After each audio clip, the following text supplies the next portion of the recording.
चलो बच्चों, हम लोग स्टार्ट करने जा रहे हैं आज active voice and passive voice. इसके पहले हम लोग ने अभी तक अपने चैनल पे 15 ग्रामर्स कर चुके हैं। ये 16th ग्रामर है आपके लिए। और इस ग्रामर में आपको बताऊंगा वॉइस चेंज कैसे करते हैं, रूल रूल क्या है, एग्जाम्पल्स क्या है, और हम कॉमन मिस्टेक्स क्या कर देते हैं। 90% जो लोग कॉमनली मिस्टेक्स कर देते हैं, तो वीडियो को आप एंड तक देखिएगा तो आपको लास्ट में बताऊंगा कि 90% क्या मिस्टेक्स हो जाती है स्टूडेंट्स की वॉइस को चेंज करते हुए। तो बिना टाइम वेस्ट किए हुए लेट्स स्टार्ट। चेंज वॉइस, ये ऐसा आपको लगता होगा कि बहुत ही डिफिकल्ट सा ग्रामर है। डिफिकल्ट सा ग्रामर नहीं है, सिंपल सा ग्रामर है।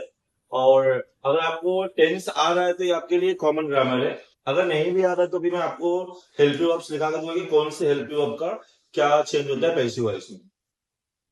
तो जरा हम लोग समझते हैं कि वॉइस है क्या एक्चुअली, तो इसे हम चेंज कैसे करेंगे। तो what is voice? Voice in grammar describes the relationship between the action और verb expresses and participants, subjects और ऑब्जेक्ट। कुछ समझा कि आप लोग को क्या लिखा हुआ है? नहीं। ठीक। तो वॉइस जो ग्रामर में होता है वो ये बताता है रिलेशनशिप बिटवीन, मतलब एक रिश्ता बताता है बिटवीन द एक्शन और वर्ब। जो वर्ब हमें एक्शन एक्सप्रेस कर रहा है उसके बारे में, एंड द पार्टिसिपेंट्स। पार्टिसिपेंट्स मतलब कौन? सब्जेक्ट और ऑब्जेक्ट। सब्जेक्ट मतलब क्या हम लोग समझे हैं? सेंटेंस में जिसके बारे में बताया जा रहा है वो क्या है? सब्जेक्ट। समझेगा सब्जेक्ट क्या है? सब सेंटेंस में जिसके बारे में बताया जा रहा है वो क्या है? सब्जेक्ट। और सब्जेक्ट का काम जिसके ऊपर खत्म होगा वो क्या है? ऑब्जेक्ट। ये वॉइस बेसिकली क्या है? सब्जेक्ट और ऑब्जेक्ट के बीच के में जो एक्शन हो रहा है उसके बीच में रिलेशनशिप बताएगा। तो ऐसा सेंटेंस जो हमें बता रहा है सब्जेक्ट और ऑब्जेक्ट के बीच के एक्शन का रिलेशनशिप, उसे हम कहते हैं वॉइस। समझे क्या? चलो आगे। अच्छा, वॉइस हम लोग पढ़ते आ रहे हैं बचपन से। बचपन से मतलब जब से 8th में आए तब से। तो वॉइस दो टाइप के हैं, एक्टिव वॉइस और पैसिव वॉइस। सिंपल से मैंने आपको लिखा कर दिया है। The action is done by subject. Sentence आपने पढ़ा, एक्शन किसके द्वारा हो रहा है? सब्जेक्ट के द्वारा। तो वो क्या है? Active voice. The cat chase the mouse. यहाँ पे काम करने वाला कौन है? The cat. कैट को इंपॉर्टेंस दिया गया, मतलब ये क्या है? Active voice. Passive voice, the action received by subject. इसमें क्या होगा? एक्शन मिलेगा किसको? सब्जेक्ट को। यहाँ पे देखो, the mouse was chase by the cat. अब यहाँ पे देखो, इन दोनों सेंटेंस में डिफरेंस ये है, देखो यहाँ पे इंपॉर्टेंस उसको दिया जाता है कैट को, और इसमें इंपॉर्टेंस उसको दिया जा रहा है माउस को। तो यहाँ पे माउस क्या है? ऑब्जेक्ट। और चेज क्या है? Main verb. और कैट क्या है? सब्जेक्ट। तो यहाँ पे इंपॉर्टेंस उसको दिया है सब्जेक्ट को, और इस सेंटेंस में ये माउस यहाँ पे आएगा, ये क्या है? ऑब्जेक्ट। ये क्या है? Helping verb. चेज क्या है? Main verb. और बाय द कैट क्या है? सब्जेक्ट। तो सिंपल सा वैसे समझ के रखो, एक्टिव वॉइस वो वॉइस होगा जिसमें इंपॉर्टेंस दिया जाएगा सब्जेक्ट को, और पैसिव वॉइस वो वॉइस होगा जिसमें इंपॉर्टेंस दिया जाएगा ऑब्जेक्ट को। ये इसको इतना सा आपको याद नहीं करना, बस समझ के रखना है कि कोई आपको कभी पूछ दे ये कि वॉइस होता क्या है, उसके कितने टाइप, दो टाइप, तो एक्टिव वॉइस कैसे पहचानोगे, पैसिव वॉइस कैसे पहचानोगे, इसके लिए मैंने आपको बताया। इसको आपको याद नहीं करके रखना है, ठीक है। चलो आते हैं यहाँ पे स्टेप्स टू चेंज एक्टिव। चलो, steps to change active voice to passive voice. यहाँ पे देखो मैंने आपको 6 स्टेप्स लिखा के दिया है। तो इसका मतलब ये नहीं कि आपको पूरा लर्न नहीं करना है, ये लर्न नहीं करना है, आपको सिर्फ रूल याद रखना है बस। आप पहली बार कर रहे हो, आपको नहीं आता है, इसके लिए मैं स्टेप्स लिखा के दिया हूँ कि क्या क्या आप ध्यान रखोगे। आपको ध्यान क्या क्या रखना है एक्टिव वॉइस से पैसिव वॉइस में चेंज करते समय, वो मैंने लिखा दिया। सबसे पहले आप क्या करोगे, एग्जाम में आपको पेपर मिला है पेंसिल हाथ में रखने का, और ये पहला चीज करने का, underline the structure of sentence. जैसे मैंने यहाँ पे किया है, the cat change the mouse. मैंने क्या किया है? सबसे पहले मैंने अंडरलाइन किया है, सब्जेक्ट ये है, मेन वर्ब ये है, और ये क्या है? ऑब्जेक्ट। ये सबसे पहले आप काम यही करो जब भी आपको पेपर मिलता है, वॉइस का सेंटेंस मिलता है, तो सबसे पहले आपका काम यही है, पेंसिल लेना है और लिख देना है कौन सा क्या है, subject, helping verb, main verb, object, etcetera. ये आप पहचान गए अच्छे से तो वॉइस आपके लिए सिंपल है। और ये तो पहचान जाओगे सेंटेंस का स्ट्रक्चर, सब पहले क्या रहेगा, सब्जेक्ट, फिर बोलो हेल्पिंग वर्ब, फिर मेन वर्ब, फिर ऑब्जेक्ट, फिर एक्सेट्रा। तो सबसे पहले आप क्या करोगे, सेंटेंस पढ़ोगे। सेंटेंस पढ़ने के बाद अंडरलाइन कर लिए कि ये सब्जेक्ट है, ये हेल्पिंग वर्ब है, मेन वर्ब है, ऑब्जेक्ट है। उसके बाद underline the object, sorry right the object पर। तो जब आप अंडरलाइन कर लिए ना, अंडरलाइन करके आपको पता चल गया कि सब्जेक्ट क्या है, हेल्पिंग वर्ब क्या है, मेन वर्ब क्या है, ऑब्जेक्ट क्या है, एक्सेट्रा क्या है। एक्सेट्रा मतलब क्या होता है, बचा कुचा, कचरा जिसको हम बोलते हैं, क्या बोलते हैं, कचरा। तो एक्सेट्रा मतलब क्या, कचरा। तो उसको हम लोग लास्ट में लिखेंगे, ठीक है। तो अब आपने क्या किया, आइडेंटिफाई कर लिया, पेंसिल से लिख लिए। अब क्या करोगे आप, राइट द ऑब्जेक्ट फर्स्ट। तो जब आप एक्टिव वॉइस से पैसिव वॉइस में चेंज कर रहे हो ना, तो सबसे पहले आपको क्या लिखना है, ऑब्जेक्ट। ऑब्जेक्ट के बाद use helping verb according to object. जो कॉमन मिस्टेक्स होती है हमसे, हम लोग देखते हैं सेंटेंस में हेल्पिंग वर्ब क्या है वही लिख देते हैं, ऐसा नहीं करना है आपको। आप सबसे पहले क्या लिख रहे हो, ऑब्जेक्ट। क्या लिख रहे हो, ऑब्जेक्ट। तो आपको हेल्पिंग वर्ब ऑब्जेक्ट के हिसाब से लिखना आता है। कभी कभी कैसा होता है, सेंटेंस में दिया हुआ है सब्जेक्ट जो है वो सिंगुलर है और ऑब्जेक्ट क्या है, प्लूरल है। फिर हम लोग क्या करते हैं, देखा रिवाज है तो उसके हिसाब से हम लोग हेल्पिंग वर्ब लिख दिया, ऐसा नहीं करना है आपको। अब पहले किसको लिख रहे हो, ऑब्जेक्ट को, तो आपको हेल्पिंग वर्ब किसके हिसाब से लिखना है, ऑब्जेक्ट के हिसाब से। वो आप एक बार देखो सिंगुलर है या प्लूरल। तो आपको अब सब्जेक्ट के हेल्पिंग वर्ब से लेना नहीं है। सब्जेक्ट के हेल्पिंग वर्ब से आप पहचानोगे कि कौन सा टेंस में, उसके अकॉर्डिंग आप पैसिव वॉइस का हेल्पिंग वर्ब यूज करो। पैसिव वॉइस को हेल्पिंग वर्ब आपको दिखा दूंगा मैं, कौन सी निकाल देते हैं। फिर दूसरा स्टेप समझे क्या, सबसे पहले क्या लेना है आपको, ऑब्जेक्ट। ऑब्जेक्ट के बाद use helping verb according to object. Object के हिसाब से हमें हेल्पिंग वर्ब यूज करते हैं। Fourth, always use third form of main verb. तो पैसिव वॉइस में आप चेंज कर रहे हो तो हमेशा मान में एक ही फॉर्म होना चाहिए, थर्ड फॉर्म। थर्ड फॉर्म ही यूज करना है, मेन वर्ब का थर्ड फॉर्म। उसके बाद यूज वर्ब, जैसे हम लोग ने मेन वर्ब का थर्ड फॉर्म लिखे, उसके बाद क्या लिखना है, बाय लिखना है। बाय लिखने के बाद राइट सब्जेक्ट और प्रोनाउन। अच्छा, सब्जेक्ट में सब्जेक्ट लिखेंगे या फिर प्रोनाउन। प्रोनाउन जैसे ही का, हिम, वो मैं लिखा दूंगा अभी आप, ठीक है। उसके बाद देखो ये सब आप, इसमें से आपको याद क्या रखना है, पहला वाला स्टेप्स, बाकी आप कर लोगे, कोई दिक्कत नहीं। ये फॉर्मूला रूल याद रखोगे, कर लोगे। लेकिन आपको याद रख, सबसे पहले आपको क्या करोगे, अंडरलाइन करना है। अंडरलाइन करना है, स्ट्रक्चर को आप आइडेंटिफाई कर लो। उसके बाद ये फॉर्मूला अप्लाई कर लो। क्या, कौन सा फॉर्मूला, ऑब्जेक्ट, फिर ऑब्जेक्ट के बाद हेल्पिंग वर्ब, हेल्पिंग वर्ब के बाद बोलो मेन वर्ब का थर्ड फॉर्म, मेन वर्ब का थर्ड फॉर्म के बाद बाय, बाय के बाद सब्जेक्ट सब्जेक्ट प्रोनाउन। या फिर प्रोनाउन। मतलब जो भी दिया हुआ, अगर चेंजेस इन प्रोनाउन में प्रोनाउन चेंजेस करेंगे तो वही सब्जेक्ट लेंगे। उसके बाद में एक्सेट्रा। एक्सेट्रा मतलब कचरा। ये आपका स्ट्रक्चर हो गया वॉइस। इसे रूल्स कुछ इतना ही याद रखना पड़ेगा आपको। जो पीछे पीछे हम लोगों ने किया था उसमें आपको स्ट्रक्चर लिखा कर दिया था, ऑब्जेक्ट। तो स्ट्रक्चर हम लोग बोलेंगे ऑब्जेक्ट, ऑब्जेक्ट के बाद हेल्पिंग वर्ब के बाद मेन वर्ब का थर्ड फॉर्म, थर्ड फॉर्म, फिर बाय, फिर वो स्टेप से याद रखना है, सॉल्व करना है। तो आपको क्या करना है, हेल्पिंग वर्ब में क्या क्या चेंजेस होगा वो मैंने लिखा है। एक्टिव वॉइस में अगर डू डज होगा तो बोलो, पैसिव वॉइस में क्या लिखेंगे, इज एम आर, डिड रहेगा तो was there, is am are was were रहेगा, तो इसके साथ बीइंग आएगा। ये प्लस लिखा हूं, मतलब ये भी रहेगा और ये भी रहेगा, समझे क्या। जब Yes, एक्टिव sir. में इज है तो पैसिव में करेगा तो is being, am being, are being, was being, were being, ठीक है। चलो, उसके बाद हैज हैव हैड रहेगा तो पैसिव में करेंगे तो नहीं, has been, have been, had been, plus लिखा हमने यहाँ पे, मतलब ये भी रहेगा और ये भी रहेगा।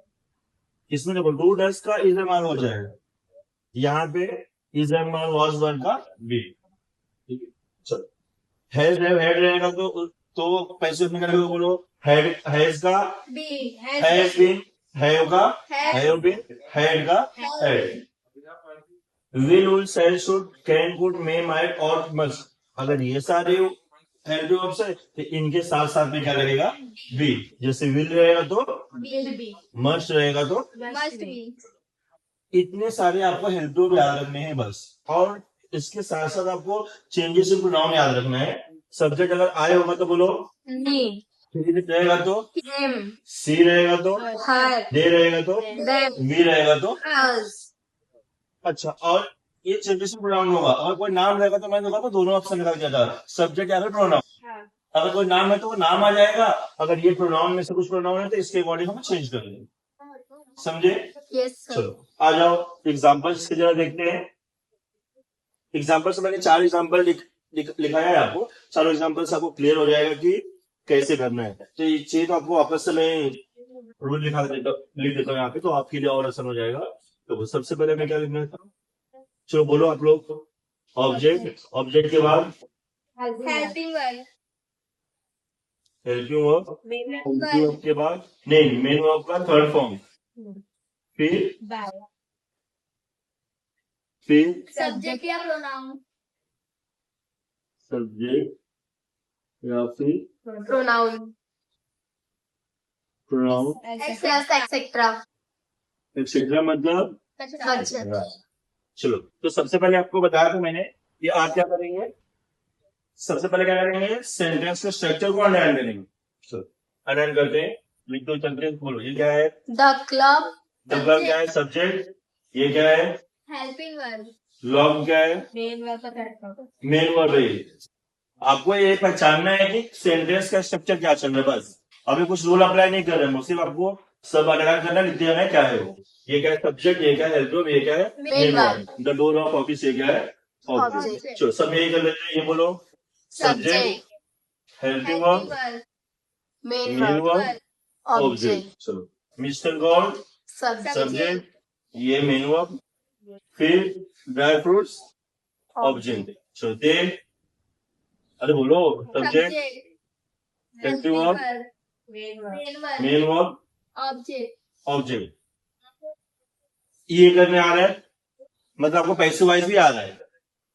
अगर आप ये चेंज कर ले रहे हो ना, मतलब पैसे वाइज भी आपको आ रहा है। कैसे, देखो ये स्ट्रक्चर ये फॉलो करना है बस। दो सबसे पहले पैसे वाइज में क्या लिखना है, बोलो सब्जेक्ट, ऑब्जेक्ट, ऑब्जेक्ट। चलो ऑब्जेक्ट हम लोगों ने पहचाने, क्या लिखना है, बोलो the office, the door Of the of the office. Office.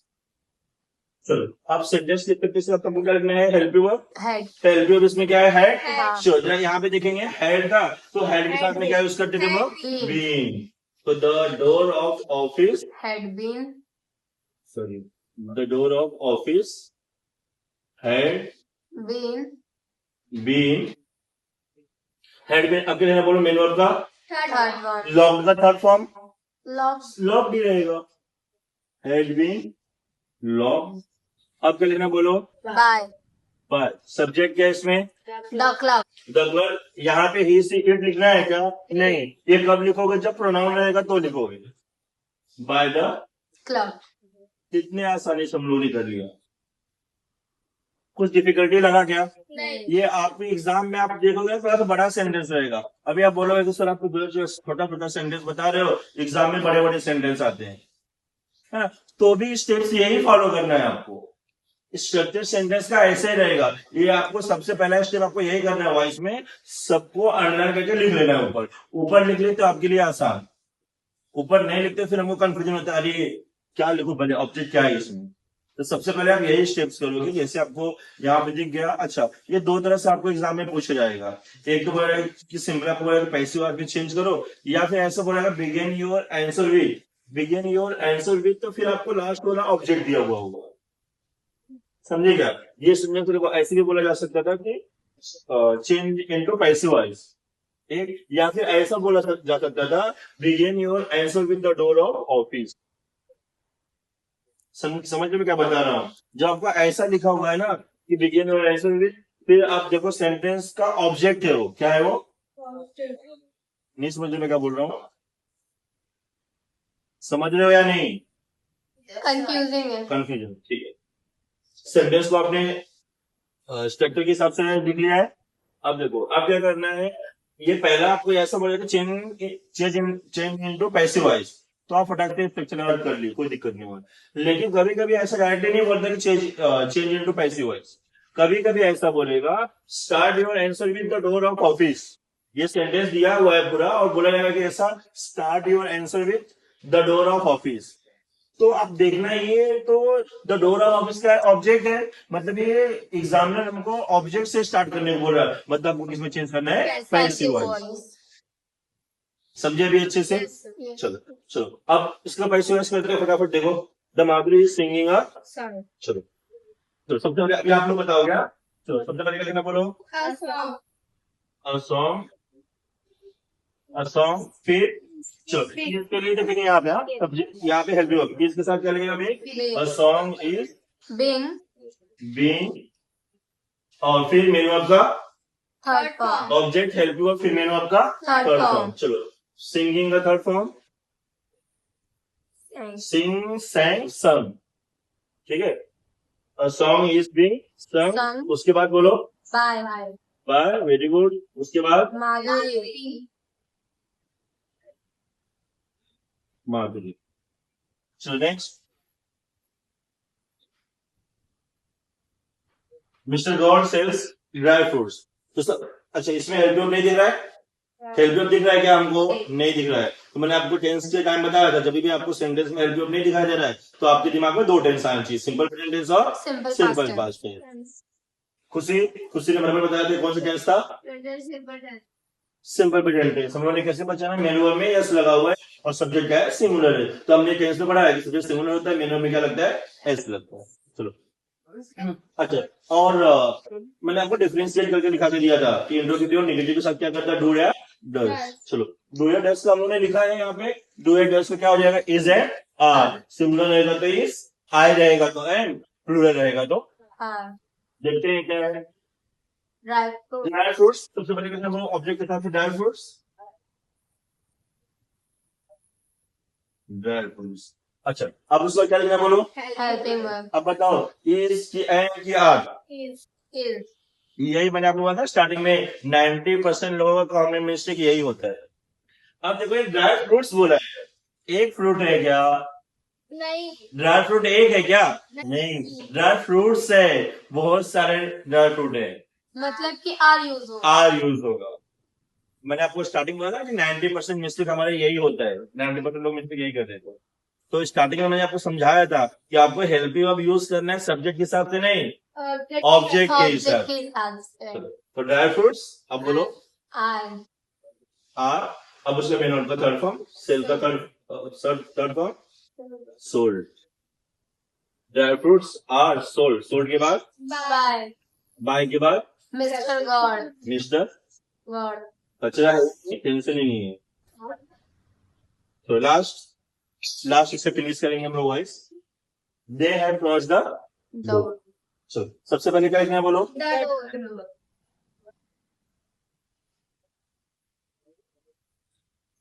The door लिख दिए। अब हेल्प यू क्या है इसमें, Have. अब इसका क्या लिखोगे, Happy. हाँ Happy. फिर रॉन्ग हो गया। देखो अब यहाँ पे सब्जेक्ट क्या था, प्लूरल था, लगेगा. मैं जानबूझ के मैंने ऐसा समझने लिखा है, यहाँ पे देखो ये सब्जेक्ट प्लूरल है, हाँ. इसके साथ हम लोगों ने हैव यूज किया है। हाँ। अब यहाँ पे क्या लिखो, द डोर क्या लिख रहे हो, सिंगुलर, हाँ, has been रहेगा। सिंगुलर हेल्प यू अब यूज करना है, तो अब क्या लिखोगे, द डोर के साथ Has been. The door Has been. Has been, अब मेन वर्ब का third form same, Rose. The door has been crossed, फिर By. बाय। चलो अब Them. दे प्रोनाउन है, प्रोनाउन दे के क्या हो जाएगा, Them. तो इस तरह से हमने वॉइस फिनिश किया। आपको लगता था बहुत सा डिफिकल्ट सा ग्रामर है, देखो कितना सिंपल सा ग्रामर है, सिर्फ थोड़ा सा हमको ध्यान देना है बस। तो होप कि आपको वीडियो अच्छा लगा होगा। वीडियो अगर अच्छा लगा हो तो लाइक, सब्सक्राइब और शेयर कीजिए। Thank you. फिर जो हम लोग महाग्रामर का रिवीजन कर रहे थे, उसमें 21 ग्रामर हम लोगों ने ऑलरेडी कर चुका है, 22वां ग्रामर एनाग्राम। ये आपको बोर्ड में तो नहीं आया हुआ है, लेकिन प्रैक्टिस सेट में आपको दिया हुआ है, तो है था तो क्लियर कर लेते हैं हम लोग, क्योंकि बोर्ड में कुछ न कुछ ग्रामर ऐसे देंगे जो आपने नहीं पढ़ा हुआ है, कोई नहीं बता के आपको आउट ऑफ नहीं ला सकते, इसलिए हम लोग सब प्रैक्टिस करके रखेंगे। तो ये इस ग्रामर का नाम है एनाग्राम। अच्छा, नाम नहीं सुने तो ऐसा लग रहा है कुछ क्या है ये, कैसा ग्रामर होगा, ये नाम नहीं सुने, बाकी है बहुत सिंपल। जब 1 मिनट में आप समझ जाओगे कि एक्चुअली में ग्रामर है क्या। ये एनाग्राम होता क्या है, पहले वो समझते हैं। A word form by rearranging the letters. अच्छा, कोई वर्ड आपको दिया होगा और आपको ऐसा बोला कि पैसेज में से कोई एक वर्ड ऐसा ढूंढो और ढूंढ के उसका एनाग्राम लिखो, ऐसा आपको क्वेश्चन आएगा। तो आपको ऐसा वर्ड देखना है जिसका अल्फाबेट का ऑर्डर चेंज करके आप नया वर्ड बना सकते हो। जैसे देखो रेस, रेस लिखा हुआ है। अभी रेस में ये इसी 4 वर्ड्स का यूज करके आपको नया वर्ड बनाना है। जैसे अभी हम लोग ने किया था कि बहुत बड़ा सा वर्ड होता था, तो उसमें से हम लोग चूज के अलग अलग वर्ड बनाते थे। 4 अल्फाबेट के ऐसा बोला जाता है। तो वैसा कुछ नहीं करना है आपको। उसमें कैसा होता था कि सारे वर्ड्स में से कोई 4 लेटर के वर्ड्स बनाने रहते थे, तो वैसा नहीं करना है आपको। जितने भी अल्फाबेट्स हैं इसमें इसी अल्फाबेट्स को यूज करके अरेंज करके रीअरेंज करके आपको दूसरा वर्ड बनाना। जैसे मैंने देखा यहाँ पे रेस, रेस को मैंने उल्टा सीधा करके मुझे समझ में आया कि केयर बनने का, तो मैंने केयर बना दिया। यहाँ पे अर्थ है, इसको उल्टा सीधा करके मुझे समझ में आया हर्ट बन सकते थे, हर्ट। सिंपल है। Next collocation. कोलोकेशन भी आपको प्रैक्टिस सेट में ही है। ये भी बच्चे बहुत कंफ्यूज थे कि सर ये क्या है, ये बताओ, ये कौन सा ग्रामर है। शॉर्ट में मैंने लिखा है, देखिए it's a pair of group. अच्छा, जो कोलोकेशन होगा ये पेयर होगा या फिर ग्रुप होगा ऑफ वर्ड्स, वर्ड्स का दैट फ्रीक्वेंटली अपीयर्स टुगेदर। ये ऐसे वर्ड्स होंगे जो साथ में आते हैं। जैसे मैं अगर बात करूं कि आपके पास स्कूल की एक्सेसरीज होनी चाहिए, तो आपका पेन, पेन का फटाक से मारने आएगा पेंसिल, समझे ना। तो ऐसा कुछ जो ऐसा वर्ड जो उसके साथ में हम लोग ज्यादा बार यूज करते हैं, तो वो अलग हो सकता है कि आपने अलग लिखा है, दूसरे ने अलग लिखा है, तीसरे ने अलग लिखा है, वो आंसर सबका अलग अलग हो सकता है। मतलब समझे क्या, सिंपल सही है कि ऐसे वर्ड्स जो किसी वर्ड के साथ बार बार यूज होते हैं उसे हम कहते हैं कोलोकेशन। जैसे स्ट्रॉन्ग, स्ट्रॉन्ग के साथ कॉफी, या फिर स्ट्रॉन्ग के साथ हम लोग बोलते हैं स्ट्रॉन्ग मैन, ऐसा कुछ आप लिख सकते हो। पे अटेंशन ज्यादा बार बोलते हैं, पे अटेंशन, ऐसा। तो ये था बच्चों कोलोकेशन। होप कि आपको समझ गया होगा कोलोकेशन क्या है। Next 24 number, not only but also. जिसका मतलब एक्चुअली हम लोग इसका मतलब ही नहीं समझते हैं। अगर आप मतलब समझे रहोगे ना, लेकिन not only use but also का यूज बहुत ही सिंपल है। इसका मतलब क्या है, सिर्फ ये नहीं वो भी। तो जब आपको ऐसा बताना है ना सेंटेंस में कि सिर्फ ये नहीं वो भी, मतलब इस नाम से समझ में आ रहा है कि कोई 2 चीजें होंगी। तो आपको करना क्या है, इसको देखो। सबसे पहले आइडेंटिफाई 2 थिंग्स और पर्सन इन द सेंटेंस। सबसे पहले आप ये पहचानो कि 2 चीजें, 2 बातें, 2 पर्सन कौन से सेंटेंस में ये 2 चीजें दी होंगी आपको, चाहे 2 बातें, चाहे 2 पर्सन, या फिर 2 चीजों का नाम दिया होगा। उन दोनों को पहचानना वो है कहाँ पे। पहचान के हल्का सा आप पेंसिल से अंडरलाइन करके रखो। फिर आप करना क्या है, कैसे चेंज करना है। Use not only before first thing. पहले वाली चीज के पहले आप नॉट ओनली यूज कर दो, और and use but also before second thing, और use but also before second thing. जो दूसरी वाली चीज होगी उसके पहले क्या यूज करेंगे आप, बट ऑल्सो। समझे क्या, नॉट ओनली बट ऑल्सो कैसे यूज करेंगे हम लोग। सबसे पहले पहचानेंगे 2 बातें, 2 पर्सन, दो चीजें कहाँ पे हैं, वो पहचान गए, उसको अंडर करके रखे। अब जो पहली वाली चीज होगी, पहली वाली पर्सन होगा, उसके पहले नॉट ओनली यूज करना है, और दूसरे वाले के पहले बट ऑल्सो। एग्जाम्पल हम लोग समझेंगे अच्छे से। जैसा ऐसा लिखा हुआ है कि he is a teacher as well as writer. वो जो है टीचर भी है और क्या है, राइटर भी है। तो हमको बोला गया कि use not only but also in the sentence. तो हमने क्या किया, देखो सबसे पहले जैसे मैंने बात बताया आपको कि आपको पहचानना है कि 2 पर्सन, 2 बातें, 2 चीजें कहाँ पे हैं। तो मैंने ये देखा कि यहाँ पे एक टीचर के बारे में बात हो रही है और एक राइटर के बारे में बात हो रही है। तो फटाक से अपने दिमाग में आ गया, जैसा हम लोगों ने पढ़ा कि पहले वाले चीज के पहले, पहले वाले पर्सन के पहले नॉट ओनली, और दूसरे वाले पर्सन के पहले बट ऑल्सो। देखते हैं कैसे है। ही इज लिखे, पहले वाले पर्सन के पहले नॉट ओनली, फिर टीचर लिख दिए। अच्छा, एज वाले यहाँ से गायब होगा। गायब इसलिए होगा क्योंकि ये भी टाइम इंडिकेट कर रहा है, और बट ऑल्सो मतलब एज वेल एज मतलब भी, बट ऑल्सो मतलब भी। तो इसके लिए हम लोग क्या करेंगे, एज वेल को रिमूव करेंगे। तो he is not only a teacher, as well की। अब राइटर था, राइटर के पहले हम लोगों ने बट ऑल्सो अ टीचर। देखो क्या हम लोग ने लिखा, हम लोग ने देखो और मैंने आपको बताया, बार बार रिपीट करता हूँ कि ग्रामर जो भी आप चेंज कर रहे हो उसका मीनिंग सेंटेंस का चेंज नहीं होना चाहिए। He is a teacher as well as writer. वो एक टीचर भी है, साथ साथ में एक राइटर भी है। हमने क्या लिखा, ही is not only a teacher, सिर्फ वो टीचर ही नहीं है बट ऑल्सो अ राइटर, वो राइटर भी है लेकिन वो राइटर भी है। इस तरह से बच्चों हम लोगों ने ये दोनों ग्रामर फिनिश किया। चलो स्टार्ट करते हैं अगला grammar, grammar number 25, figure of speech. ये आपको आता है पोएम में। पोएम में 1 मार्क के लिए आता है, कभी कभी 2 मार्क्स के लिए भी आता है। जब 1 मार्क के लिए आएगा तो आपको सिर्फ आइडेंटिफाई करने को बोलता है।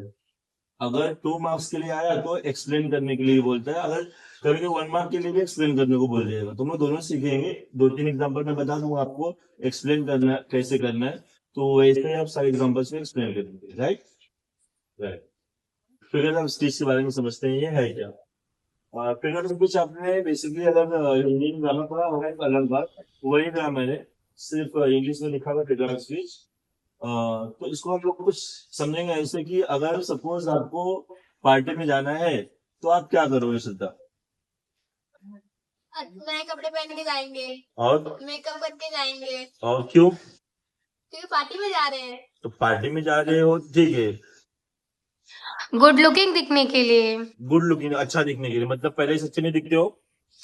अरे नहीं, बट पार्टी में जा रहे तो थोड़ा तो रेडी होना पड़ेगा ना। मतलब पहले से हम लोग अच्छे दिखते हैं, हमको और अच्छा दिखना है, इसके लिए क्या करते हैं, मेकअप होती है। नए नए कपड़े पहनते हैं और मेकअप करते हैं और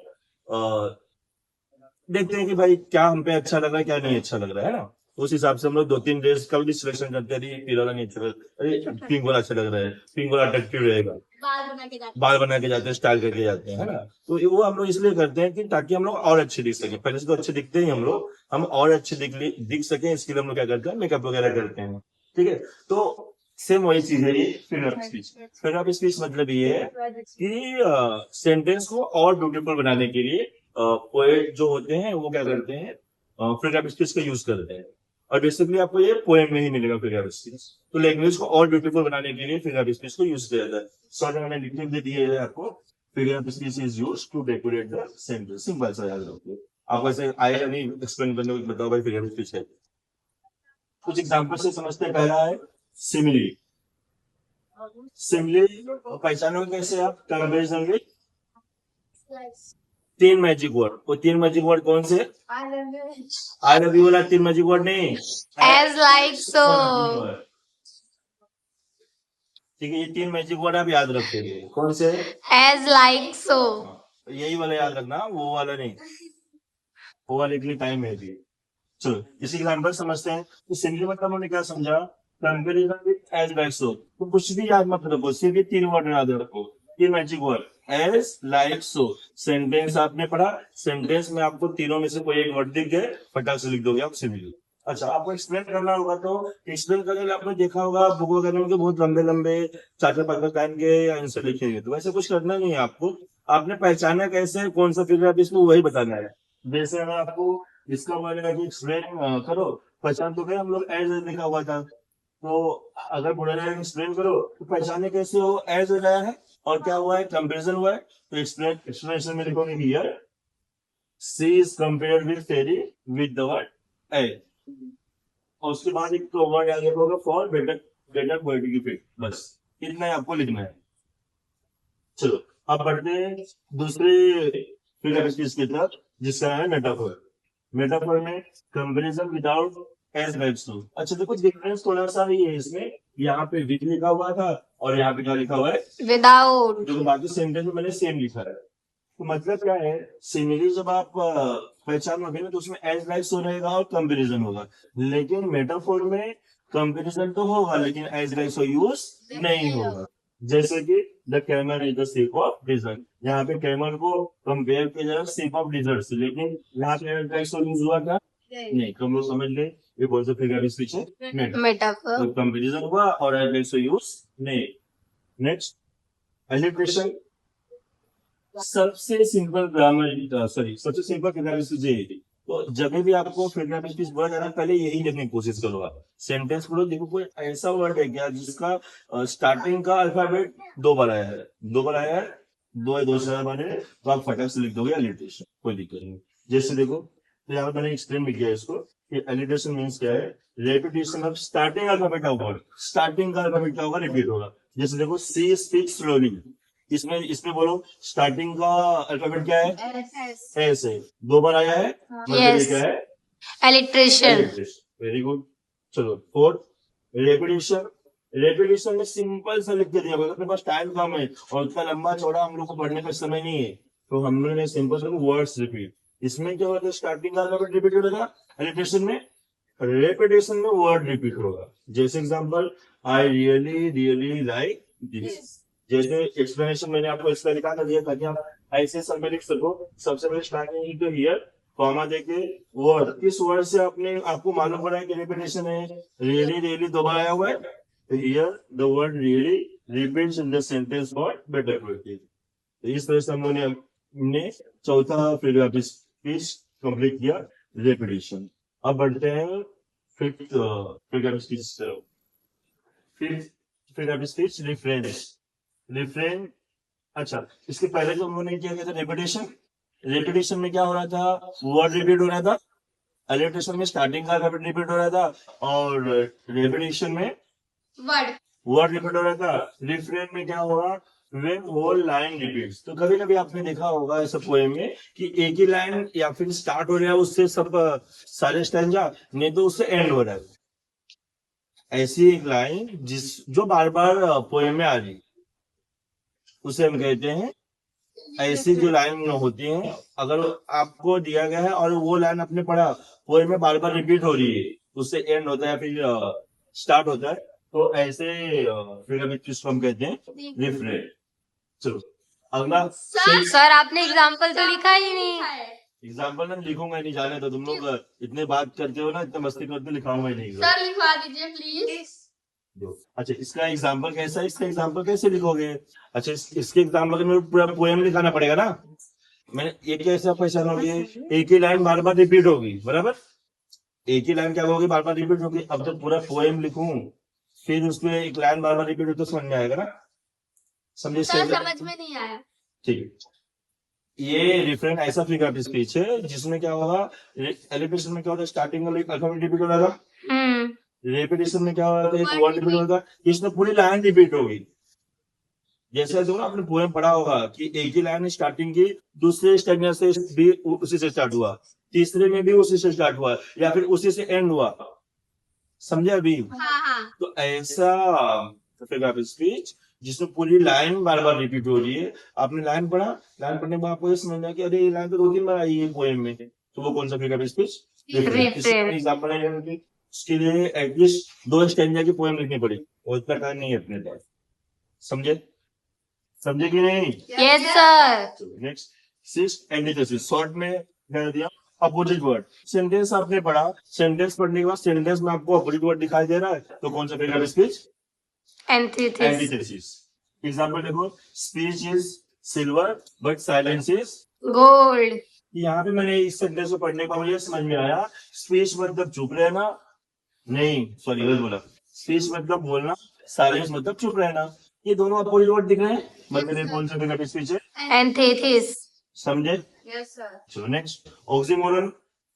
अच्छा, opposite word used next to each other, ये भी देखो सेम उसकी जैसा ही होगा, इसमें भी अपोजिट वर्ड्स ही आएंगे, लेकिन पास पास में रहेंगे, दोनों पास पास में रहेंगे, तो ऐसे फिगर ऑफ स्पीच को हम कहेंगे ऑक्सीमोरन। जैसे देखो example, he is regularly irregular, यहाँ पे देखो 2 अपोजिट वर्ड, रेगुलर और इरेगुलर दोनों साथ में आए हैं। Yes sir. रेगुलर मतलब क्या, हमेशा, इरेगुलर मतलब कभी कभी, ये 2 अपोजिट वर्ड क्या है, साथ में आए, मतलब कौन सा figure of speech? Oxymoron. So next, irony. अच्छा, जैसे कभी कभी हमने इसमें देखा होगा कि सपोज हमारा सुबह 7 बजे लेक्चर रहता है, राइट? सुबह कितने बजे लेक्चर रहता है? 7 बजे। सपोज खुशी ना 7:30 बजे आई, सब लोग तीनों जन आप लोग आ गए, खुशी आ गई कितने बजे? 7:30 बजे। तो मैंने क्या बोला खुशी को, खुशी बहुत जल्दी आ गई, ऐसा बोलते हैं ना, आपने सुना है बहुत जल्दी आ गए, मतलब इंडायरेक्टली मैं क्या बोलना चाहता हूँ, खुशी लेट आई है, लेकिन मैं जो बोल रहा हूँ उसका मतलब क्या है, उसका उल्टा है।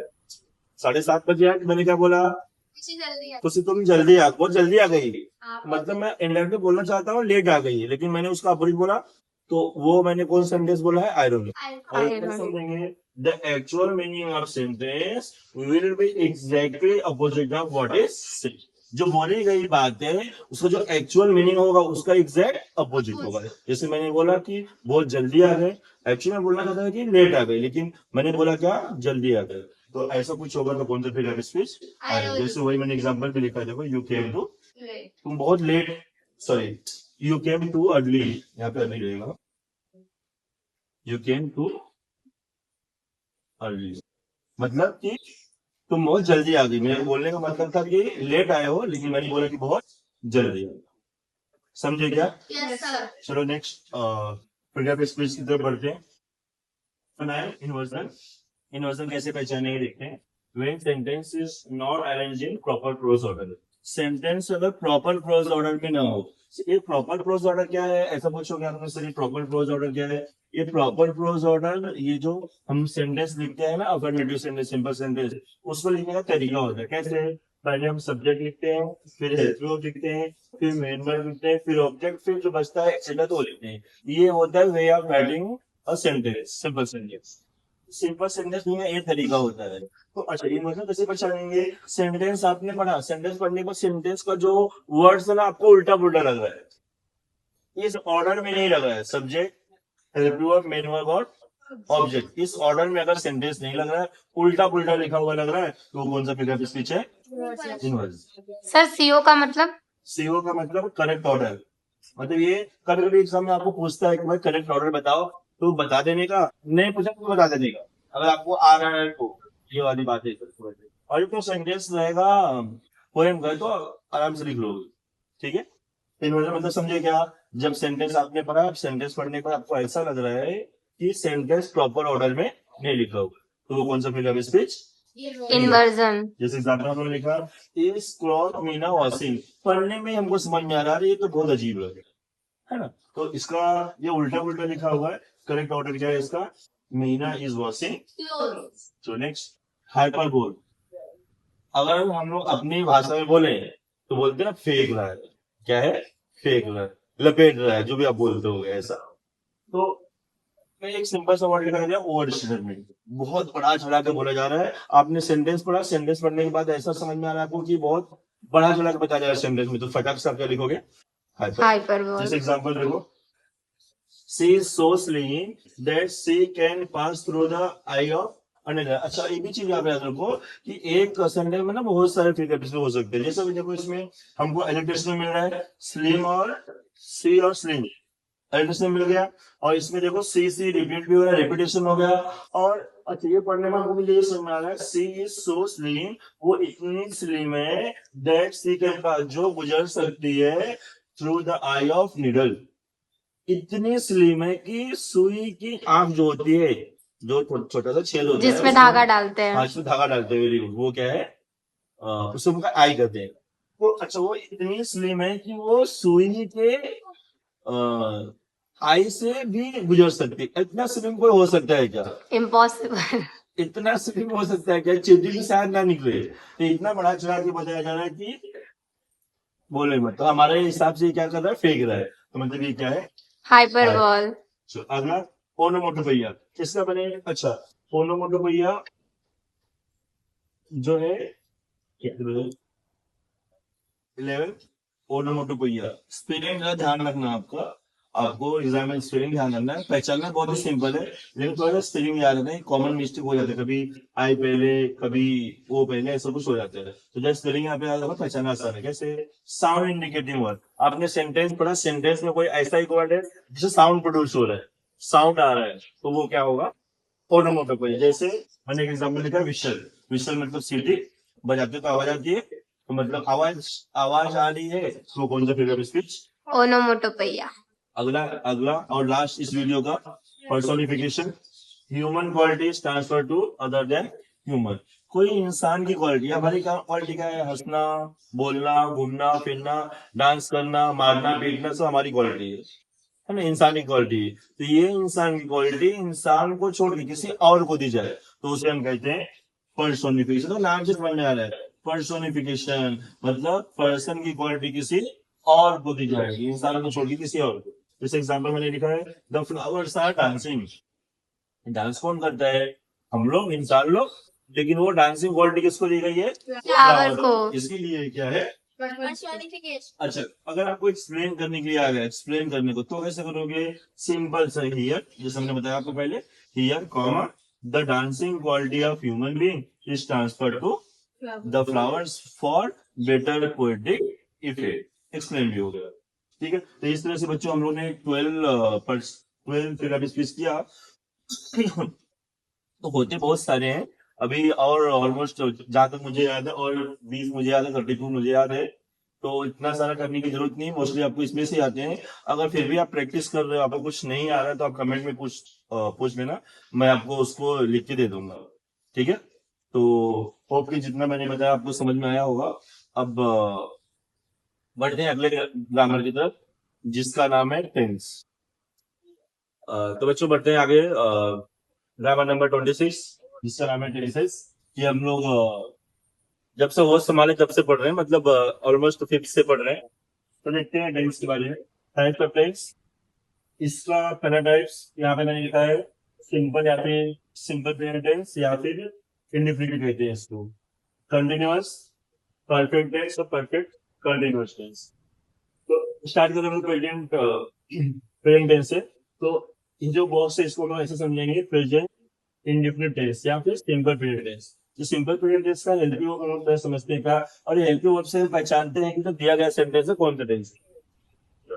कौन इंट्रोगेटिव और नेगेटिव टेंस। सेंटेंस आपने पढ़ा, हम लोग बचपन से ऐसा पढ़ते आ रहे हैं कि भाई कोई पूछता है हमको सिंपल प्रेजेंट टेंस का हेल्प वर्ब क्या है, हम बोले डू डेस। लेकिन जब ऐसा आ जाता है कि सिंपल प्रेजेंट टेंस में कहीं कहीं हमें एस या ईएस दिखा देता है, कहीं कहीं हमें मेन वर्ब का फर्स्ट फॉर्म दिखा देता है, तो भी मैंने डिफरेंशिएट करके दिया है इस वीडियो में। फॉर इंट्रोगेटिव नेगेटिव सेंटेंस, अगर सेंटेंस इंट्रोगेटिव नेगेटिव होगा तो सिंगुलर के साथ डज यूज करना है और प्लूरल के साथ डू यूज करना है। अगर सेंटेंस अफर्मेटिव होगा, अच्छा इंट्रोगेटिव नेगेटिव सेंटेंस आपको पता होगा। इंट्रोगेटिव सेंटेंस मतलब ऐसा क्वेश्चन, ऐसा सेंटेंस जिसमें क्वेश्चन पूछा है। नेगेटिव सेंटेंस जिसमें no, not, never, no sooner ऐसा कुछ यूज हो रहा है, वो नेगेटिव सेंटेंस। अगर ऐसा कुछ है तो हम लोग हेल्प यूज करेंगे डज और डू, सिंगुलर के साथ डज, प्लूरल के साथ डू। अगर सेंटेंस अफर्मेटिव है, अच्छा आप पूछोगे सर अफर्मेटिव क्या होता है? अफर्मेटिव है सिंपल सेंटेंस जिसमें कोई क्वेश्चन नहीं पूछा जा रहा, कोई नेगेटिव बातें नहीं है, वो है सिंपल सेंटेंस। तो टाइप्स ऑफ सेंटेंस करेंगे तो आपको उसमें डिटेल में बताऊंगा मैं। तो अगर सेंटेंस अफर्मेटिव हुआ तो सिंगुलर के साथ यस या यस और मेन वर्ब का फर्स्ट फॉर्म यूज करना है। ये है आपका सिंपल प्रेजेंट टेंस। अब बढ़ते हैं पास्ट की तरफ। सिंपल पास्ट टेंस में फॉर इंट्रोगेटिव नेगेटिव सेंटेंस रहेगा तो हेल्प वर्ब आपको डेली यूज करना है। अगर अफर्मेटिव सेंटेंस रहेगा तो मेन वर्ब का सेकंड फॉर्म यूज करना है। तो यहाँ पे मैंने एम वी लिखा है, मतलब मेन वर्ब का फर्स्ट फॉर्म। MV2 मतलब मेन वर्ब का सेकंड फॉर्म। चलो उसके बाद जो है फ्यूचर में आते हैं, फ्यूचर इंडेफिनिट टेंस, या फिर जिसे हम कह सकते हैं सिंपल फ्यूचर टेंस। इसके हेल्प वर्ब से विल और शैल, सॉल जैसा आप प्रोनाउंस करते होंगे, उसके साथ साथ हम यूज करेंगे मेन वर्ब का फर्स्ट। चलो अब बढ़ते कंटिन्यूअस की तरफ। अच्छा बच्चों, तो कंटिन्यूअस वर्ड आपने अगर सुन लिया ना टेंस में, तो आप फॉर्म एक क्लियर करके रखो कि अगर कंटिन्यूअस आ गया, चाहे कंटिन्यूअस हो सिर्फ या फिर परफेक्ट कंटिन्यूअस हो, तो मेन वर्ब का आईएनजी फॉर्म ही यूज करना है। ये कॉन्सेप्ट आपके माइंड में क्लियर रखो कि आपको दिख गया ना कंटिन्यूअस, तो आपको आईएनजी फॉर्म ही यूज करना है, चाहे वो सिर्फ कंटिन्यूअस हो या फिर परफेक्ट कंटिन्यूअस हो। चलो बढ़ते हैं आगे प्रेजेंट कंटिन्यूअस की तरफ। प्रेजेंट कंटिन्यूअस में हेल्प वर्ब आप यूज करेंगे is am are. Is am are मतलब कैसे यूज करेंगे आप? सिंगुलर होगा सब्जेक्ट तो इज, आई होगा तो एम और प्लूरल होगा तो आर यूज करेंगे। उसके बाद मैंने अभी भी बताया आपको कंटिन्यूअस से मतलब मेन वर्ब का आईएनजी फॉर्म यूज करेंगे। पास्ट कभी वैसे ही, सिंगुलर अगर होगा सब्जेक्ट तो वॉज, प्लूरल सब्जेक्ट हुआ तो वर यूज करेंगे। साथ साथ में कंटिन्यूअस है, हमारे माइंड में आ गया आईएनजी फॉर्म यूज करना है। Future help verb will be, singular के साथ, प्लूरल के साथ शॉल बी और मेन वर्ब का आईएनजी फॉर्म। उसके बाद बढ़ते हैं परफेक्ट की तरफ। प्रेजेंट परफेक्ट टेंस, इसके हेल्प वर्ब यूज करेंगे आप सिंगुलर के साथ हैज, प्लूरल के साथ हैव। और अच्छा एक चीज और बता दूं आपको, परफेक्ट है। अगर आपने ये देखा कि सिर्फ परफेक्ट लिखा हुआ है तो आपके माइंड ये बोल रहा है कि मैंने अपना थर्ड फॉर्म यूज करना है। समझे क्या आप लोग? अगर सिर्फ परफेक्ट है, कंटिन्यूस की बात नहीं कर रहा हूँ, आपने ऐसा देखा कि सिर्फ परफेक्ट आया सेंटेंस में, तो ये बात आपके माइंड बोलना चाहिए कि मैंने आपका थर्ड फॉर्म यूज करना है। कंटिन्यूस आया तो आईएनजी फॉर्म, परफेक्ट आया तो थर्ड। तो हम लोग बात करें प्रेजेंट परफेक्ट टेंस की। इसके हेल्पिंग वर्ब्स है, सिंगुलर के साथ है, प्लूरल के साथ है। और मैंने जैसा बताया अभी ये भी आपको कि परफेक्ट रहेगा तो मतलब मेन वर्ब का थर्ड फॉर्म। चलो नेक्स्ट, अब बढ़ते हैं पांच परफेक्ट कंटीन्यूअस की तरफ। हेल्पिंग वर्ब इसका होगा है और मेन वर्ब का third form. Future perfect continuous, sorry, future perfect tense singular के साथ विल है, प्लूरल के साथ सोलर, प्लस में हुआ आपका third form, perfect tense third form. Last, present perfect continuous tense helping verb इसके सिंगुलर के साथ हैज बीन, प्लूरल के साथ हैव बीन। अच्छा मैंने अभी भी बताया था आपको, कंटीन्यूअस आ गया मतलब मेन वर्ब का आईएनजी फॉर्म। और ये परफेक्ट कंटीन्यूअस के लिए टाइम इंडिकेशन के लिए हम लोग सिंस या फॉर यूज करते हैं। अच्छा इसका भी एक अभी तो दो वर्ड आ गए तो आपको ये कंफ्यूजन होगा कि सर ये सिंस कहाँ लिखना है और फॉर कहाँ लिखना है। कोई मैं डिफरेंशिएट करके देता हूँ आप लोग। यहाँ पे सिंस आप यूज करेंगे अगर टाइम सर्टेन रहेगा, सर्टेन के टाइम अगर फिक्स रहेगा तो आपको सिंस यूज करना है, और टाइम फिक्स नहीं होगा तो फॉर यूज करना है।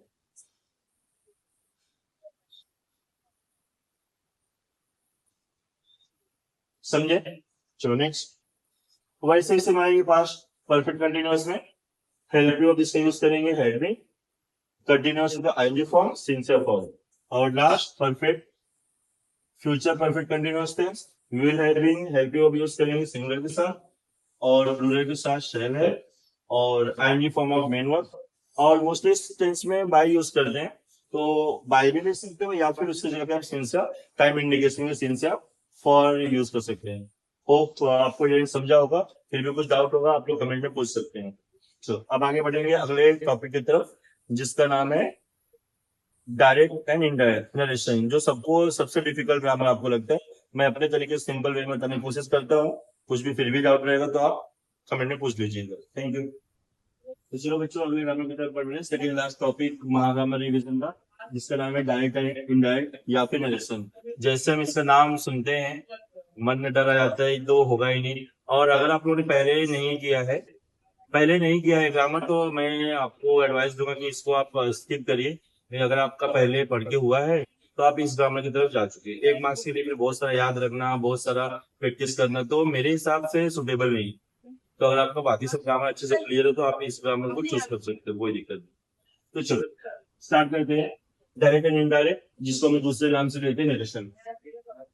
तो जो हम लोग पहला टेबल देख रहे हैं यहाँ पे सीरियल नंबर है, सीरियल नंबर के साथ साथ यहाँ पे हम लोग ने लिखा है टाइप्स, उसके बाद सेट टू, उसके बाद फिर कॉमा। ये है क्या, कैसे करना है सब कुछ बताऊँ मैं आपको। पहला नंबर है यहाँ पे जो टाइप्स है, टाइप्स मतलब अच्छा, और एक जो टेबल लिखा गया था इसके लिए आप देखोगे ना तो आपको करना क्या है, ये जो कॉमन वाटर कॉमा के अंदर वाला पार्ट है इसे हम कहते हैं रिपोर्टेड स्पीच, रिपोर्टेड स्पीच या फिर रिपोर्टेड हुआ भी कह सकते हैं, वर्ब कहेंगे तो रिपोर्टिंग। और ये वाला जो पार्ट है रिपोर्टेड स्पीच।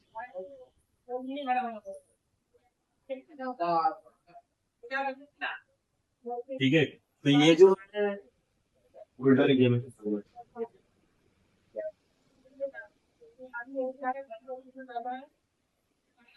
ये है रिपोर्टेड स्पीच,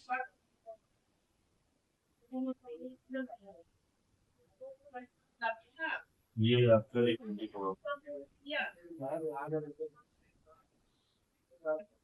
अच्छा अभी आप पूछेंगे कि रिपोर्टेड स्पीच और रिपोर्टिंग वर्ब क्या है सर। तो जो कॉमन वर्ड कॉमा के पहले वाला जो पार्ट है वो है आपका रिपोर्टिंग वर्ब, और जो कॉमन वर्ड कॉमा के अंदर वाला पार्ट है ये आपका है रिपोर्टेड स्पीच। तो जो कॉमन वर्ड कॉमा के अंदर वाला पार्ट होगा रिपोर्टेड स्पीच होगा, वो स्टार्ट होगा। तो जो रिपोर्टेड स्पीच स्टार्ट होगा इन सब टाइप से अगर कोई भी सेंटेंस स्टार्ट उसका सब्जेक्ट से, मेन वर्ब से, हेल्प वर्ब से, डब्ल्यूएच वर्ड से, एक्सक्लेमेटरी, लेट्स, प्लीज, डोंट, ये रिपोर्टेड स्पीच वाला पार्ट, कॉमन वर्ड कॉमा के पार्ट वाला पार्ट, अगर इन सब से स्टार्ट हो रहा है तो आप सेट टू की जगह पे टोल लिखेंगे, कॉमा की जगह पे इन। इस सीक्वेंस में हम लोग करने वाले हैं, समझे आप लोग कैसे? रिपोर्टेड स्पीच जो कॉमन वर्ड कॉमा के अंदर वाला पार्ट है, अगर स्टार्ट हो रहा है सब्जेक्ट से तो सेट टू की जगह पे टोल, कॉमन की जगह पे दैट, ऐसे ही करना है आपको। मेन वर्ब से अगर स्टार्ट हो रहा है तो सेट टू की जगह पे टोल, कॉमा की जगह पे टू। अगर हेल्प वर्ब से स्टार्ट हो रहा है रिपोर्टेड स्पीच तो सेट टू की जगह पे आज इफ या वेदर। तो आप लोग प्रेफर करते हैं इफ ही लिखने का, एग्जाम में अगर वेदर की स्पेलिंग अगर आता है आप लोगों को, लेकिन आगे पीछे हो गए दिक्कत हो जाएगा, तो इसके लिए आप प्रेफर करोगे इफ लिखना। तो जब हेल्प वर्ब से स्टार्ट होगा तो सेट टू की जगह पे आज, कॉमा की जगह पे इफ। डब्ल्यूएच वर्ड रहेगा, डब्ल्यूएच वर्ड जिस क्वेश्चन वाले वर्ड, व्हाट, व्हेन, वेयर, ये सब वर्ड, ये सब वर्ड से अगर रिपोर्टिंग स्पीच स्टार्ट हो रहा है तो सेट टू की जगह पे आज, कॉमा की जगह पे डब्ल्यूएच वर्ड। एक्सक्लेमेटरी सेंटेंस है, बुढ़ापे की लकड़ी जो लास्ट में लगती है, वैसा सेंटेंस है तो सेट टू की जगह पे एक्सप्लेन और कॉमा की जगह पे दैट यूज करना है। अगर सेंटेंस स्टार्ट हो रहा है रिपोर्टिंग स्पीच से लेट से तो सेट टू की जगह पे सजेस्टेड, कॉमा की जगह पे दैट दे शुड। अगर स्टार्ट हो रहा है सेंटेंस प्लीज से, रिक्वेस्टेड टू। अगर सेंटेंस स्टार्ट हो रहा है डोंट से तो सेट टू की जगह पे टोल्ड और कॉमा की जगह पे नॉट। अब उसके बाद कुछ हेल्पिंग वर्ब्स हैं जो चेंजेस होंगे, जिससे की वजह से बच्चे डर जाते हैं, क्योंकि आपको बहुत सारा कंफ्यूजन होता है हेल्पिंग वर्ब चेंज करते समय, चेंज वाइज और डायरेक्ट में। तो आपको कंफ्यूजन हो जाता है कि कौन सा क्या चेंज करना है। इसके लिए मैंने आपको पहले बोला कि जब आपका सब कुछ क्लियर हो तो आप इस ग्रामर की तरफ बढ़ेंगे। डू डज होगा तो डीड हो जाएगा, इज एम रहेगा तो वाज हो जाएगा, हैज रहेगा तो हैव हो जाएगा। डायरेक्ट में ये सब रहेंगे तो ये होगा, डायरेक्ट में ये सब रहेंगे तो इनडायरेक्ट में ये सब यूज करना। चलो अब बढ़ते हैं अगले टेबल की तरफ। ये टेबल जो है ये यूज होगा, यहाँ पे देखेंगे आप तो वहां पे लिखा हुआ है एस, एस ओ एन, ये आप याद रखेंगे। एस इंडिकेट करता है सब्जेक्ट्स को, मतलब सब्जेक्ट के लिए ये सब यूज करना है। दूसरा जो है ओ आपको यूज करना है ऑब्जेक्ट के लिए। तीसरा जो ये है ये आप यूज करेंगे नेक्स्ट पर्सन के लिए, मतलब आई के लिए अगर मेल को रिप्रेजेंट करना है तो ही, और आई है फीमेल है तो सी, और वी प्लूरल है तो दे। इस तरह से आपको ये समझना है। मी होगा तो ही, और फीमेल होगा तो हर, और इस तरह से आपको टेबल समझना है। चलो अब एग्जांपल्स से जरा समझेंगे कि ये कैसे चेंज करेंगे। यहाँ पे मैंने पहला एग्जांपल देखा, I am tired said jenny. Jenny ने बोला कि मैं थकी हुई हूँ। डायरेक्ट से इनडायरेक्ट में कन्वर्ट करते हैं। तो रिपोर्टिंग वर्ब पहले लिखेंगे आप, तो रिपोर्टिंग वर्ब हमने लिखा जेन सेड। अब कॉमा नोट में कॉमा हटा है। अच्छा तो ये हमने देखा ये किससे स्टार्ट हो रहा है, आई से। आई लगा है सब्जेक्ट, तो सब्जेक्ट से अच्छा स्टार्ट होगा तो सेट टू की जगह पे क्या लिखना है, टोल्ड। लेकिन यहाँ पे देखो सेट टू नहीं है, यहाँ पे सेट। जब आप याद रखोगे डायरेक्ट से इंडायरेक्ट का अगर सेट है तो सेट का सेट ही रहेगा, और सेट टू है तो सेट टू का टोल्ड हो जाएगा। तो यहाँ पे सिर्फ सेट का सेट यूज किया जाएगा। कॉमन वर्ड कॉमा हटा उसकी जगह पर आई, आई किसके लिए, जेनी के लिए। तो आई अगर फीमेल होगी तो क्या यूज करना था हमें, सी, इसलिए हमने क्या लिखा, सी लिखा। अच्छा अब उसके बाद क्या है, हेल्प यू। अच्छा हेल्प यू नाम क्या है, आई एम टायर्ड। तो ये क्या है, एम है, इसमें हेल्प यू क्या है, एम है ना। तो एम के लिए हमने लिखा था इसे हमारा रहेगा तो वाज वर है। तो यहाँ पे जरूरत है इसलिए हमने क्या लिखा, वाज टाइप का टायर।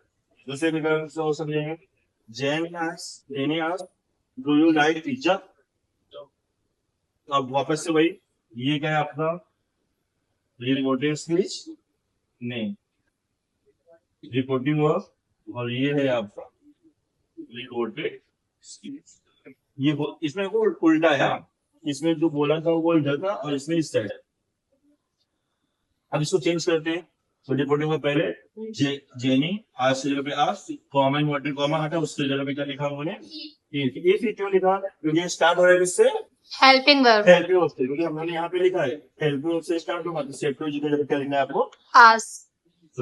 तो अब जेनी कॉमन वर्ड कॉमा हटा है उसकी जगह पे आज लिखिए। अच्छा हेल्पिंग वर्ब से स्टार्ट हो रहा था, तो हेल्पिंग वर्ब से स्टार्ट होगा तो सेट टू की जगह पे आज, कॉमा की जगह पे क्या लिखना है आपको, इफ या वेदर। उन्होंने वेदर में अवॉइड किए हैं, क्या लिखा है, इफ। चलो जेनी आस्क्ड इफ। चलो अब जस्ट थोड़ा दिमाग लगाएंगे। Jenny asked do you like तो अब ये जेनी तो पूछा है ना, तो यू किसको रिप्रेजेंट कर रहा है? जेनी को। तो आई लिखा हम लोगों ने। अच्छा, उसके बाद देखो ये क्या डू यूज किया गया है, तो डू के डू डज देगा तो क्या हो जाएगा? डी। ये यहाँ पे फर्स्ट फॉर्म डू था फर्स्ट, और ये इंट्रोगेटिव था जो मैंने केस में लिखा कर दिया था आपको। इंट्रोगेटिव नेगेटिव रहेगा तो डू यूज करते प्लूरल के साथ। यू होता है सिंगुलर, ग्रामेटिकल को प्रोटेक्ट करते हैं, बताया मैंने आपको। तो अच्छा, ये सिंगुलर था तो आई, उसके साथ मैंने मेन होता। अच्छा, अब डू करना हो जाएगा डी। तो यहाँ पे इंट्रोगेटिव था, इसके लिए हमने दो अलग से दिखाया था। ये सिंपल सेंटेंस है, इसके लिए मैंने अपना सेकंड फॉर्म यूज करे। तो आई लाइक टीचर। तो इंटरेस्ट हम लोगों ने शॉर्ट में डायरेक्ट में कंप्लीट किया है। सो इंटरनल वीडियो बाद में मैं अपलोड करूंगा। वही फिलहाल एग्जाम का टाइम है तो हम लोगों ने इतना समझ के रखा है। अगर आपके पास सब कुछ क्लियर है तो आप इसको एक बार देख के जाओगे तो ऑलमोस्ट आप कर लोगे, नहीं तो नहीं चलेगा। बस ये आपका सेकंड लास्ट टॉपिक हमने फिनिश किया। अब बढ़ते हैं अगले टॉपिक इधर, जिसका नाम है last topic, types of sentence. Last topic types of sentence. ये सिंपल सा ग्रामर है लेकिन मैंने मिस कर लिया था बताना। तो इसमें देखते हैं, इससे पहले हमने देखा है असर्टिव, अफर्मेटिव और negative sentence. Affirmative negative sentence मतलब जो सेंटेंस सिंपल मैंने आपको कुछ बताया, या फिर नेगेटिव सेंटेंस में no, not, never, no sooner, ये सब आ रहा है नेगेटिव सेंटेंस। जैसे मैंने एग्जांपल लिखा है यहाँ पे, ए मतलब affirmative sentence, I like to eat fruits. इसमें जस्ट आपको सेंटेंस दिया होगा, आपको बोलेगा आइडेंटिफाई द सेंटेंस। ये आपको बेसिकली 10th और 12th दोनों में आता है। तो आपको कोई सेंटेंस जाएगा आइडेंटिफाई करना है, तो आपको इस तरह से आइडेंटिफाई करना है। सिंपल सेंटेंस का अफर्मेटिव और नेगेटिव है तो, अगर सेंटेंस में no, not, never, no sooner आ रहा है तो नेगेटिव। दूसरा imperative sentence, order, request, command, suggestion. ऐसा सेंटेंस आपने पढ़ा, सेंटेंस पढ़ने के बाद आपको ऐसा लग रहा है कि सेंटेंस में कहीं ना कहीं ऑर्डर है, रिक्वेस्ट है, कमांड है, सजेशन है, तो आपको लिखना है इंपेरेटिव सेंटेंस। जैसे example, bring me a glass of water. मैंने क्या बोला है? Bring me a glass of water, मेरे लिए एक ग्लास पानी लेकर, मतलब ऑर्डर दे रहा हूँ, तो रिस्पॉन्स सेंटेंस है इंपेरेटिव। इसके बाद इंट्रोगेटिव सेंटेंस, ये तो सोचने की जरूरत नहीं है, आपने देखा सेंटेंस पढ़ा, लास्ट में क्वेश्चन मार्क है, इंट्रोगेटिव सेंटेंस। तो last exclamatory sentence. Exclamatory sentence ये दो टाइप का मैंने बताया है आपको। पहला वो सिंपल एक्सक्लेमेटरी आएगा, what a beautiful girl she is. Exclamatory sign है, एक्सक्लेमेटरी सेंटेंस। लेकिन कभी कभी आपको ऐसा नहीं आ सकता है, डबल आपको मार्क्स दिए गए, जैसे कि wow, what a fantastic idea this is. इस सेंटेंस को आपने पढ़ा तब आप कंफ्यूज हो जाओगे कि सर यहाँ पे एक्सक्लेमेटरी मार्क्स भी है, सॉरी एक्सक्लेमेटरी मार्क भी है और क्वेश्चन मार्क भी, तो आप क्या लिखूं? दोनों लिखूं कि कोई एक लिखो, क्या लिखो? तो यहाँ पे आपको लिखना है जो पहले जो साइन होगा उसके हिसाब से आपको लिखना है। तो सबसे पहले साइन क्या है? एक्सक्लेमेटरी, तो आपको लिखना है एक्सक्लेमेटरी सेंटेंस। तो होप आपको जो भी मैंने इतनी एफर्ट्स किया 1 से लेकर 28 तक समझ में आया होगा। पर्पज से भी इतना ही था कि आप लोगों को समझ में आए एग्जाम का टाइम था, इसलिए मैंने बहुत कुछ डिटेल में नहीं बताया आपको। फिर वापस से वीडियो आएगा, हर एक ग्रामर का डिटेल में एक एक टॉपिक करेंगे। तो फिलहाल के लिए बच्चे इतना ही। इसके बाद भी अगर कुछ आप प्रैक्टिस कर रहे हो, कुछ डाउट्स रहेंगे तो आप कमेंट में मुझे मैसेज कीजिए। मैं अगर फ्री होऊंगा तो ऑन द स्पॉट आपको दे दूंगा रिप्लाई, क्योंकि पता है कल एग्जाम है आप लोग का। तो टेंशन मत लीजिए, फ्री होके पेपर दीजिए, कोई दिक्कत नहीं है। मार्क्स ऊपर नीचे होते रहते, मार्क्स वो हमारे टैलेंट नहीं है, हमारा टैलेंट हमारा नॉलेज है। मार्क्स आपके कम भी आते हैं तो ठीक ठाक है, कोई दिक्कत नहीं। वैसे 12th में 10 के कंपेरिजन में परसेंटेज कमी आते हैं, तो पॉजिटिव रहिए। और जो नहीं हुआ है आपका पढ़, उसके लिए टेंशन बिल्कुल ही मत लीजिए, क्योंकि टेंशन आप लेंगे तो बाकी सारे पेपर भी खराब हो जाएंगे। मार्क्स कम आएंगे, ठीक है, हमने मेहनत नहीं किया, एक्सेप्ट करिए उसको। ये नहीं कि हमको ज्यादा मार्क्स लाना है, ज्यादा मार्क्स के चक्कर में थोड़ा सा यहाँ वहाँ कुछ नहीं करिए। पेपर ऑनेस्टी से नीचे 2 भी मार्क्स आने चाहिए। मार्क्स आने के बाद आप ये बोल सके कॉन्फिडेंस की मेरे मार्क्स हैं, यहाँ वहां से आपने कॉपी करके मार्क्स लाया तो मार्क्स तो आपको आ जाए, लेकिन आप कॉन्फिडेंस से बोल नहीं पाओगे हो कि वो मेरे मार्क्स हैं। आपके मार्क्स भले ही 40% आएंगे, लेकिन आप कॉन्फिडेंस से बोल पाओगे कि मैंने ये लाया है। लेकिन अगर आपका 70% आया, यहाँ वहां से हेल्प लेके लिखा है, तो आप लोगों को बता सकोगे, लेकिन आप मन से अपने बोलोगे कि ये मेरे मार्क्स नहीं। तो बी ऑनेस्ट, बी कॉन्फिडेंस और be positive. Thank you for watching. तो फाइनल मैंने ये सब ग्रामर करा दिया है आपको। तो इसके पीछे बहुत सारे लोग ने मुझे सपोर्ट किया है। तो सबसे पहले मैं थैंक यू बोलना चाहूंगा अपने सुरेश सर को, आगे कॉलेज के प्रिंसिपल हैं। उन्होंने मुझे डे 1 से सपोर्ट किया है, और शायद वो सपोर्ट नहीं करते तो मैं आज जो भी थोड़ा बहुत नॉलेज है समुद्र में एक बूंद जैसा, वो मेरे पास नहीं होता। और बहुत सारा थैंक यू है मेरे बच्चों के लिए, जो पायल, श्रद्धा और पूजा, खुशी, इन लोगों ने काफी मेहनत किया मेरे लिए। इन लोगों को साथ साथ मैं अपने पेरेंट्स को भी थैंक यू बोलना चाहूंगा कि जिन्होंने मुझे पाल पोस के इतना बड़ा किया किसी भी कंडीशंस में। और सभी लोगों का थैंक यू, बहुत सारे लोगों ने सपोर्ट किया। फाइनली लास्ट में अतुल सर ने भी सपोर्ट किया। एक जो लास्ट हम लोगों ने एक्सपेरिमेंट्री ग्रामर देखा उसमें एक जो डबल साइन वाले थे उसमें अतुल सर ने भी सपोर्ट किया। तो इसी के साथ मैं अपना वीडियो क्लोज करता हूँ। Thank you everyone.